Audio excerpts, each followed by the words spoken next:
Like, with all the regulation coming about into the DeFi space, it's almost like a mirrored version of the current system in that sense of how centralized everything is and how much regulation is coming into the space.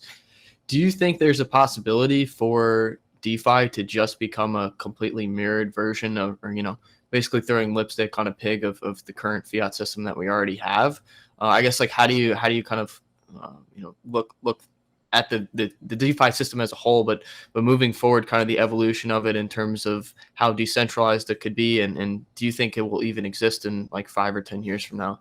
I think there's a lot of interesting stuff going on, but it's just a question of like, is it actually going to be decentralized, and is it just going to end up as a, basically a new version of the same thing we already have going, if that makes sense?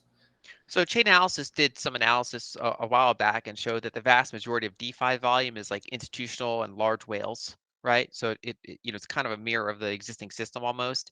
And I don't view any of it as kind of being over the event horizon in terms of how decentralized it is. Uh, to some extent, decentralization is a spectrum, but at the end of the day, if regulators really go after you, you're either decentralized and can withstand a regulatory attack, or you can't. And I think the vast majority of it is not over that critical threshold, and so they're all prone to being regulated, which kind of puts them in the same sort of situation, uh, as we see with the existing system.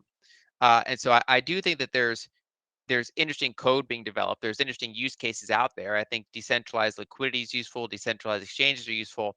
I think a problem is that it like when they started inventing the car, for example, they would put like reins on it because people just kind of had this old way of thinking, right? And it's like you want to you want to have like aspects of the prior system, like horses, in your new system. Just you don't like change everything at once.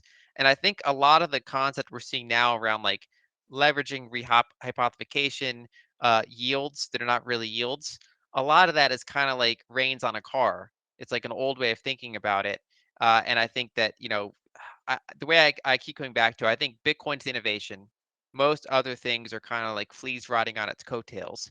I do think collateralized stablecoins are an innovation. They basically took some of that technology, and so for example, if you are in Lebanon or Argentina, things like USDC or USDT can actually be perceived as being safer than storing dollars in your bank or your local currency, because in those countries, obviously holding local currency is very risky, and if they hold dollars in the bank, they get confiscated. That's happened a number of times in a lot of these countries, and so ironically, holding this dollar pegged asset from a foreign entity is in many cases rightly perceived as safer, and it has less volatility than Bitcoin for people that you can't have volatility over a 3 to 6 month period for their income and their short-term savings and their spending.